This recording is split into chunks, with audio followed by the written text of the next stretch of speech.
Muy bien, vamos a comenzar nuestra escuela dominical en este hermoso día que el Señor nos regala. Hoy continuamos hablando bajo el tema el Evangelio. El Evangelio es un tema que debe de permear nuestras vidas como tal, debe de dirigirnos a vivir la vida cristiana basado en ello, basado en lo que Cristo ha hecho por nosotros. Entonces yo les invito a que podamos tomar notas de estas enseñanzas. Hoy queremos agotar por lo menos tres temas que tienen que ver con lo que es el Evangelio. Estos temas son en primer lugar, lo que es la justificación, cómo el Señor nos ha justificado. En segundo lugar, lo que es la adopción. Y en tercer lugar, solo por gracia. Pero antes de entrar allí, yo quiero que podamos tener un pequeño resumen de lo que es el Evangelio, que estuvimos viendo el domingo pasado. En primer lugar, nosotros debemos de saber de que todos han pecado. Todos han pecado. Eso es lo primero. ¿Qué nos dice la palabra del Señor? Pues vámonos a Romanos, capítulo 3, verso 23. Romanos, capítulo 3, verso 23. Si usted lo tiene allí, por favor, acompáñeme en la lectura. Ese es un pasaje bíblico que es clave en la enseñanza de lo que es el Evangelio como tal. Romanos capítulo 3, verso 23, nos dice la palabra del Señor: por cuanto todos pecaron y no alcanzan la gloria de Dios. Eso es lo primero. Todos han pecado y no alcanzan la gloria de Dios. Romanos 3:23. Lo segundo es que la paga del pecado es la muerte. La paga del pecado es la muerte. De eso nos habla Romanos capítulo 6, verso 23. Un poquito más adelante en ese mismo evangelio, o en ese mismo libro, en esa misma carta, en esa misma epístola. Porque la paga del pecado es muerte, pero la dádiva de Dios es vida eterna en Cristo Jesús, Señor nuestro. ¿Qué es la paga del pecado? ¿A qué conduce? A la muerte. Eso tenemos que enfatizarlo. Esas dos cosas. Todos han pecado y por lo tanto la paga del pecado es la muerte. Ahora bien, eso nos lleva entonces a la esperanza de vida. ¿Cuál es la esperanza de vida? Precisamente que Jesucristo murió para pagar la pena de nuestros pecados. Eso es lo que dice Romanos capítulo 5, verso 8. Si usted gusta, puede leerlo conmigo. Romanos 5, 8. Dice: pero Dios demuestra su amor para con nosotros en que siendo aún pecadores, Cristo murió por nosotros. Romanos 5, 8. Entonces, resumiendo todo esto y todas estas citas bíblicas que hemos visto, que las tres se encuentran en Romanos 3:23, Romanos 6:23 y Romanos 5:8, nosotros podemos afirmar que Jesús es el Evangelio. Que Jesús es el Evangelio. Y que ese concepto de Evangelio es lo que nosotros somos llamados a predicar. Debe de ser predicado por la iglesia. Y ese evangelio debe de llevarnos entonces a entender de que debemos vivir vidas puras, porque hemos recibido un evangelio puro y por lo tanto el Señor nos ha hecho ese regalo que nosotros, siendo pecadores, porque también estamos dentro de ese grupo que nos dice que todos hemos pecado y que por lo tanto lo que nos merecemos y nos merecíamos era la muerte espiritual y la muerte física que todos vamos a pasar, la muerte espiritual. Por lo tanto, entonces se nos invita, se nos motiva a vivir vidas puras de acuerdo a lo que es el evangelio, que es puro. Entonces vamos a ver algunas implicaciones del evangelio, que son los 3 temas que vamos a agotar en esta mañana. Número 1, tenemos lo que es la justificación, porque para nosotros poder recibir el beneficio de la muerte de Cristo que sea cargada a nuestro favor, tiene que haber una forma en la cual nosotros podamos ser justificados. ¿Y cuál es el medio que Dios utiliza para justificarnos? ¿Quién puede decir? Sí, pero hay algo más de parte del hombre. La fe. La fe. Justificado pues por la fe, tenemos paz para con Dios por medio de nuestro Señor Jesucristo. Esa es una promesa bella, pero esa promesa está basada no en algo que yo tenga, no en algo que yo haya recibido, o no, mejor dicho, quito eso recibido, no en algo que yo tenga o que yo haya dado, esa es la idea.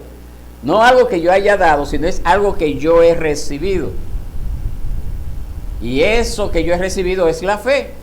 Mire lo que dice Romanos 4:3, hablando acerca de Abraham. Romanos 4:3 dice, porque, ¿qué dice la Escritura? Y creyó Abraham a Dios y le fue contado por justicia. Y creyó Abraham a Dios y le fue contado por justicia. Entonces, esa fe que nos lleva a recibir ese beneficio nos declara justos delante del Señor. ¿Y cuál es el término que es utilizado en las Escrituras para hacer referencia a esa justificación? Pues es un término que también podría bien ser tratado en nuestro idioma como cuando una persona es declarada inocente, cuando una persona es declarada justa. Y viene, para darles un ejemplo, viene un acusado al tribunal y de acuerdo a la defensa del abogado, de los argumentos y o de las pruebas, de acuerdo a eso, el juez lo va a declarar justo o inocente o culpable o condenado. Entonces, ¿qué es lo que nosotros podemos asumir acá? Que una persona, en base a sus méritos, va a recibir una justa condena, ¿verdad que sí? Ahora bien, el que una persona sea declarada inocente o culpable siempre está basado en las pruebas que se presenten, ¿verdad que sí? En el caso nuestro, en el caso de la humanidad, todas las pruebas que han sido presentadas nos declaran a nosotros, ¿cómo qué? Culpables. Somos culpables. ¿Y la paga del pecado qué es? Muerte. Muy bien. Ahora bien, cuando nosotros venimos a los pies del Señor, a pesar de que somos culpables, el Señor nos declara inocentes. Ahora, ¿basado en qué? ¿Basado en qué el Señor nos declara inocentes? Precisamente a lo que les acabé de mencionar hace un ratito. Basado en Cristo Jesús. En esa fe que hemos recibido, esa fe que nos lleva a creer de que el sacrificio de Cristo es perfecto y es para nosotros. Es para nosotros. Y por esa razón somos declarados justos. Ahora bien, cuando hablamos de que una persona está justificada delante de Dios, no quiere decir que esa persona sea perfecta. No estamos hablando de un hombre justo como un hombre perfecto. No estamos hablando de una persona que no va a volver a pecar. No estamos hablando de eso, mis hermanos. Tampoco estamos hablando acerca de como de algo que se nos imparte a nosotros y que eso ya nos lleva a hacer buenas obras para ser acepto al Padre. No está hablando de eso. No está hablando de eso. Seguimos siendo pecadores. Seguimos siendo culpables. Pero el Señor nos ha justificado por Cristo. Ahora, ¿eso es excusa para seguir pecando en la vida diaria? No. Jamás. Bajo ningún concepto. No debe de ser la meta del creyente. Porque más adelante nosotros veremos cómo debe de ser la vida cristiana. La Confesión de Fe de Westminster, el capítulo 11, el verso 1, hablando acerca de la justificación, nos dice de la siguiente forma: a los que Dios llama de una manera eficaz, también justifica gratuitamente, no infundiendo justicia en ellos, sino perdonándolos sus pecados y contando y aceptando sus personas como justas, no por algo obrado en ellos o hecho por ellos, sino solamente por causa de Cristo. No por imputarles la fe misma, ni el acto de creer, ni alguna otra obediencia evangélica como su justicia, sino imputándoles la obediencia y satisfacción de Cristo, y ellos por la fe le reciben y descansan en Él y en su justicia. Esta fe no la tienen de ellos mismos, es un don de Dios. Es decir, no es algo que nace de mí, no es algo que Dios pone en mí, que me justifica delante de Él, sino los méritos de Cristo. La vida perfecta que vivió Cristo. La muerte, cargando los pecados míos, Él en la cruz. Eso es lo que me declara justo. Yo solamente creo que yo soy beneficiario de esos privilegios que Cristo ganó con su vida y su muerte en la cruz. Y entonces esa fe, incluso esa fe que yo he recibido, la he recibido de parte de Dios. Siempre debemos de verlo así. Lo que Cristo ha hecho es lo que me gana el acceso al Padre. Eso es lo que me da el derecho de acercarme al Padre. Eso es lo que me da el derecho de orar al Padre. Lo que Cristo hizo por mí. No mis obras. No mis obras. No que tan bueno yo trate de ser, sino lo que Cristo ha hecho por mí. Entonces, cuando nosotros estamos hablando acerca de la justificación, estamos hablando de que precisamente la justificación cambia mi figura legal ante el justo juez del universo. ¿Qué quiero decir con esto? Vamos a ver. En la sociedad actual, un ladrón, un violador, un estafador, etcétera, es encontrado culpable, se le declara culpable, ¿qué hace la sociedad con ese ladrón, estafador, violador, matador? ¿Qué hace la sociedad? ¿Ya? Lo condenan. Lo condenan. Ahora bien, si lo condenan a 5, a 10, a 25 años y cumple esa condena, ¿verdad? Lo condenaron a 5 años y pasó 5 años preso. Cuando sale, ¿qué ocurre con esa persona? ¿Ah? Sigue siendo un delincuente, porque la cárcel no regenera. La cárcel no regenera. Salen hasta peor. Salen hasta peor. Y también sigue con ese registro. Ese registro de antecedentes criminales. Y siempre. Ese es el primero que van a buscar. Entonces la pregunta que tenemos que hacernos, ¿qué usted haría con esa persona?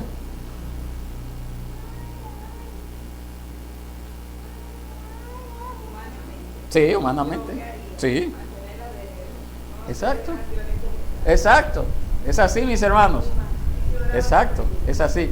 Ahora bien, ¿qué hace Dios? ¿Qué hace Dios?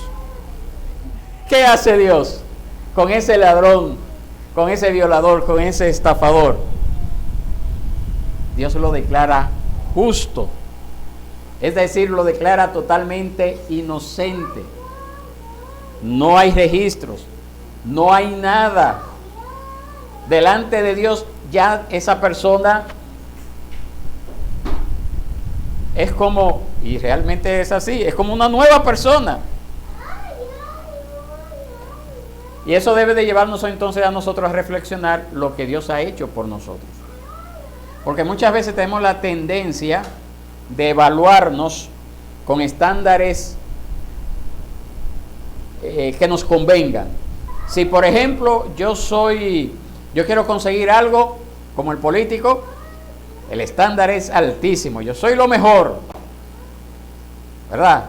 Ahora cuando voy a recibir una pena, un castigo, no, yo no hice nada, yo soy lo peor. Me engañaron, se aprovecharon de mí. Y muchas veces, cuando venimos a los pies del Señor, pensamos que de igual forma nosotros podemos engañar a Dios. Y cuando venimos delante del Señor, venimos como el fariseo. Tratamos de enumerar una serie de vistos buenos.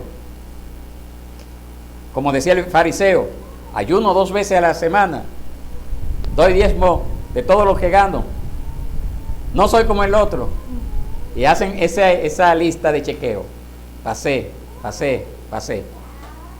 Y a Dios no se le puede engañar, mis hermanos. Cuando nosotros venimos delante del Señor, siempre debemos de venir con esa actitud de que real y efectivamente nosotros no merecemos nada del Señor. Pero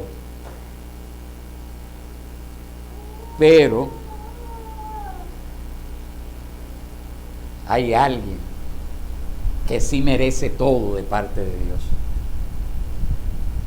Y yo no vengo delante de Él por mis méritos, ni lo que yo merezca, porque no merezco nada, sino que vengo delante del Señor por los méritos de ese alguien. Entonces, mis hermanos, cuando estamos hablando acerca de la justificación, no estamos hablando de una amnistía. Una amnistía es algo que se utiliza en la sociedad, que generalmente quien tiene esa última autoridad es el presidente de una nación. Una persona está preso por algo, pagando una pena, y entonces el presidente decide darle una amnistía a esa persona porque ya está enferma, porque es moribunda, porque se ha portado muy bien ahí en la cárcel, y le da esa amnistía. Entonces, cuando nosotros estamos hablando de la justificación, no estamos hablando de una amnistía, No es que el Señor nos dice, ay, qué pena, Esmirna, déjame darte aquí este privilegio, qué pena, Esmirna. No es eso, mis hermanos. Entonces la pregunta que tenemos que hacer no es cómo Dios declara inocente al pecador, pero su justicia sigue intacta. ¿Cómo eso puede ocurrir? Y nosotros debemos de aprender algo. Y es que Dios no pasa por alto nuestra culpabilidad, nuestra amnesia, nuestro olvido. Él no pasa por alto esto. Si Él pasara por alto esto, entonces Él dejaría de ser justo, dejaría de ser Dios. La justicia no es amnistía, ahí donde dice. Entonces, mis hermanos, Proverbios capítulo 17, verso 15, ahí te puedes parar. Proverbios 17, 15. ¿Qué nos dice con respecto a lo que el Señor abomina? 17:15. El que justifica al impío y el que condena al justo, ambos son igualmente abominación al Señor. Entonces Dios dejaría de ser Dios si tratara de justificar al impío, si tratara de condenar al justo. Entonces cuando nosotros nos vamos a la palabra del Señor, y cuando leemos de nuevo, que nos dice, puede poner este aquí, cuando nos dice la palabra, Romanos 4:3, que le fue contado por justicia esa fe de Abraham, y fue declarado justo por esa fe que manifestó Abraham, nos está hablando la palabra de que esa persona, Abraham, en su momento, fue declarado justo en el sentido de que a su cuenta, a la cuenta de Abraham, le fue acreditado, le fue imputado un balance a favor. Eso es lo que quiere decir la justicia, o imputar la justicia, o la justificación. Tenemos el caso del apóstol Pablo en Filemón. Filemón es un hombre que era amigo de Pablo, se había convertido con Pablo, y sucedió que mientras Pablo estaba en otra tierra, en otra zona, predicando el evangelio, le llegó un muchacho, un señor llamado Onésimo, y se convirtió con Pablo. Parece que en el proceso Pablo sabe que Onésimo era un esclavo que se había escapado de su dueño. Y por coincidencia, ese dueño era el amigo de Pablo, llamado Filemón. Y le dice Pablo a Onésimo: mira, Onésimo, tú tienes que regresar a donde tu Señor. Tienes que regresar allá, pero yo te voy a dar una carta. Y con esta carta tú vas a llegar a donde Él. Y en esa carta decía: mira, aquí te mando a Onésimo. Quizás antes no te fue útil, pero ahora es útil. Recíbelo. Y si algo Él te quedó debiendo, cárgalo a mi cuenta. Cárgalo a mi cuenta. Y eso es lo que dice el verso 18, Filemón 1:18. Cárgalo a mi cuenta, yo lo debo. Lo que Él te quedó debiendo, yo lo debo. Soy yo que te lo voy a pagar. Olvídate de Él, recíbelo. Entonces, es precisamente ese el significado que nosotros tenemos de la justificación. en la cruz del Calvario, el castigo que merecíamos, oiga bien, el castigo que merecíamos no fue olvidado por el juez, tampoco fue un castigo mal aplicado. No, mis hermanos, Cristo lo sufrió por nosotros. La vida perfecta que se nos demanda llevar en obediencia, esa vida perfecta Cristo la vivió también por nosotros. Por lo tanto, Cristo es nuestro sustituto y en él fue cargado nuestro castigo. Y gracias a él, hoy nosotros somos justificados. En otras palabras, somos inocentes ante Dios. Esa es la justificación. Eso es lo que nos dice a nosotros Segunda de Corintios, capítulo 5, verso 21. Segunda de Corintios, capítulo 5, verso 21. ¿Quién se anima a leerlo?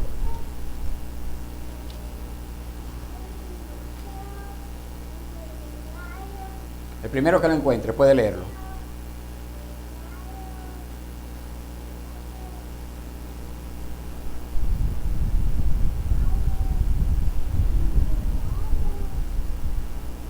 ¿Quién lo encontró? ¿Allá? Dele. Sí.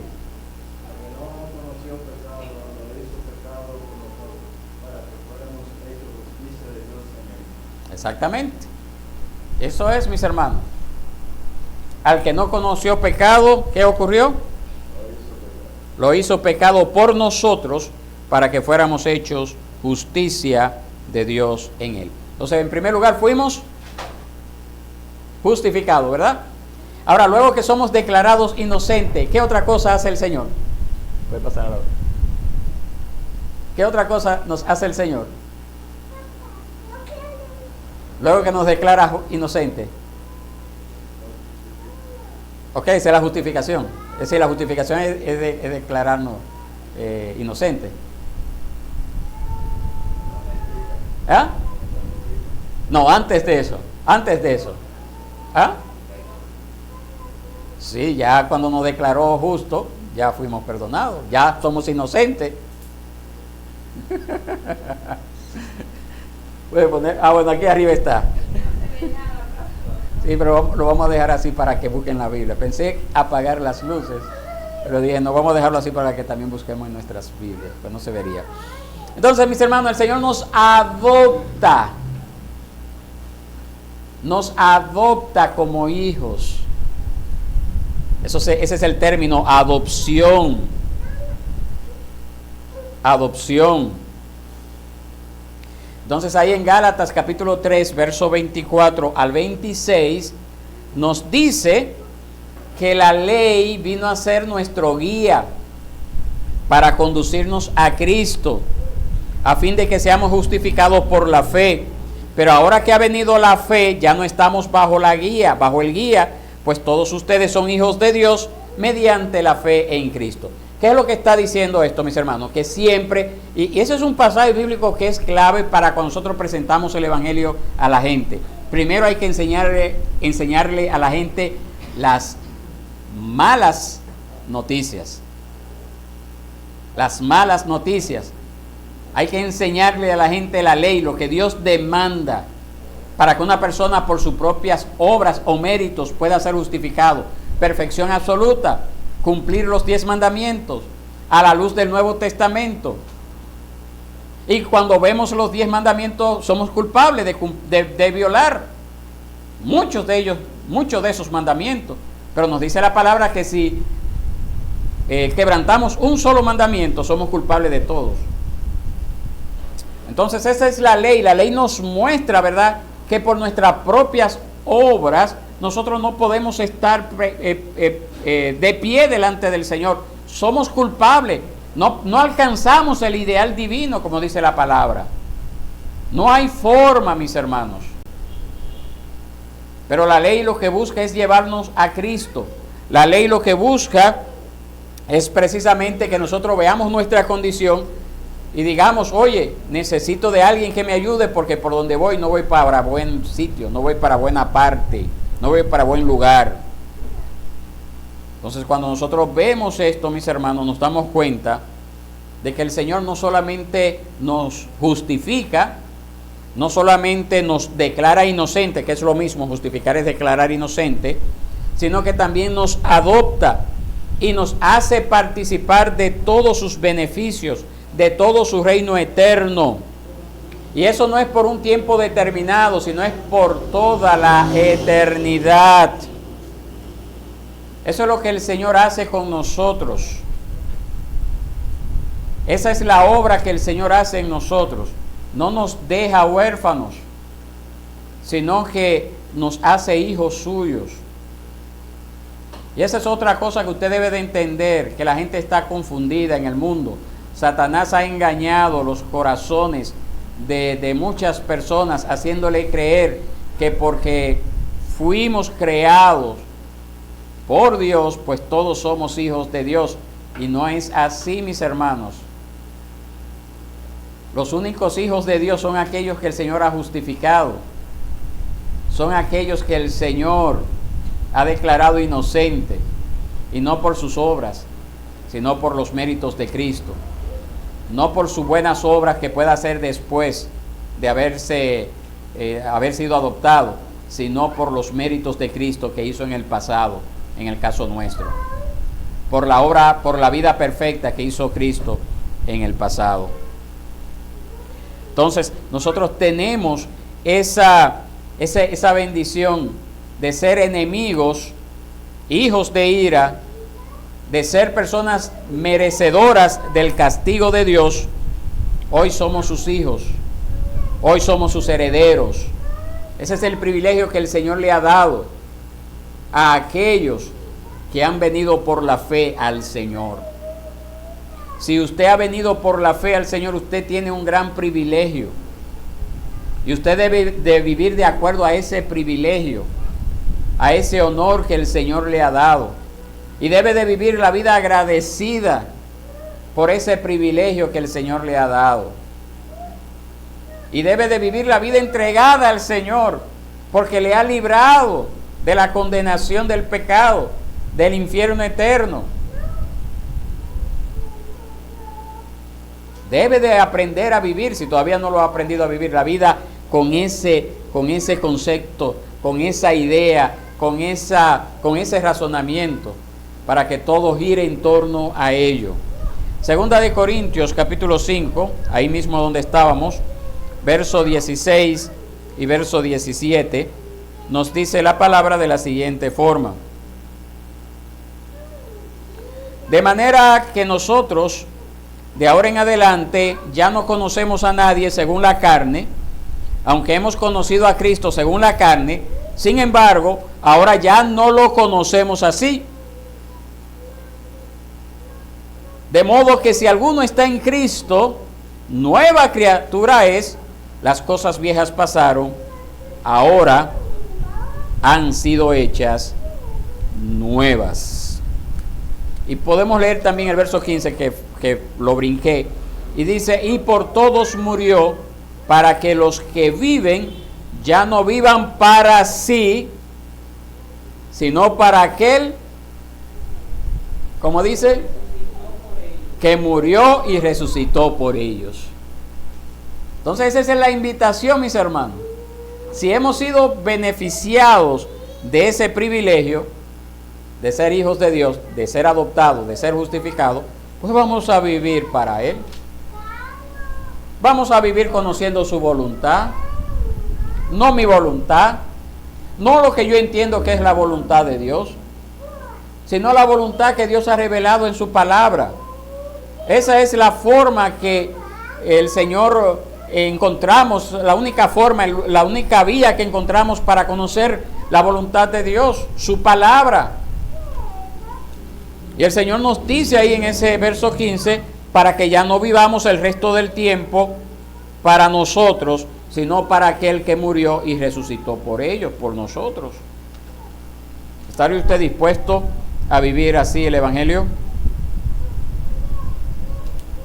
vivir para el Señor. Entonces, mis hermanos, hay que estudiar más la palabra, hay que leerla más. Y hay que pedirle al Espíritu Santo que nos dé la gracia de aplicar esas verdades en nuestra vida diaria. No se justifica el que nosotros tratemos de dejar de lado la palabra porque nos cuesta trabajo leer, porque somos dominicanos, porque no leemos mucho. Esa es una excusa que viene del mismo diablo. Tenemos que hacer el esfuerzo, tenemos que estudiar la palabra, tenemos que preocuparnos a diario de ir a la palabra, de leer la palabra. Hay que hacerlo, mis hermanos, para que podamos vivir el resto de nuestros tiempos para el Señor. La única forma en que usted puede vivir para el Señor es conociendo lo que Él quiere que usted haga. No hay otra forma. No hay otra manera. Y cualquier cosa que sea parte de allí está en contra de la voluntad de Dios. Ahora, otra cosa que nosotros debemos de entender, mis hermanos, que todo esto que hemos recibido, lo hemos recibido solo por gracia. Solo por gracia. Mire lo que dice Romanos 3:24. Si usted gusta, me acompaña. Romanos 3:24.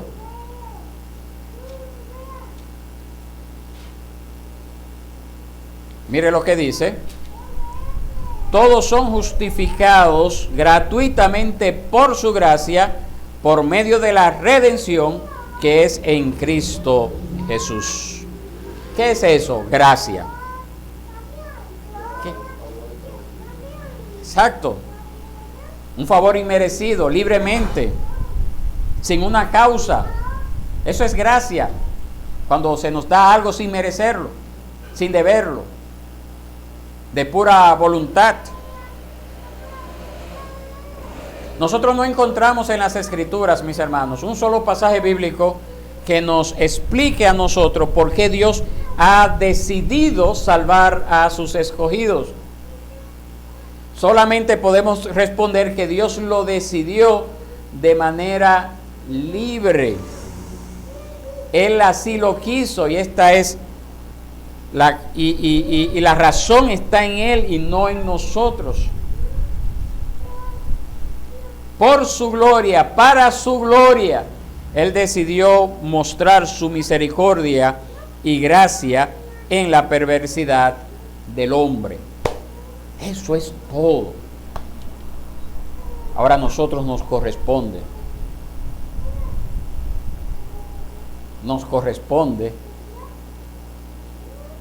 vivir la vida como Dios quiere que la vivamos.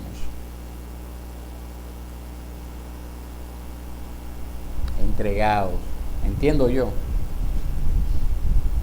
glorificándole en todo lo que hagamos, buscando que Él se lleve siempre todo el mérito,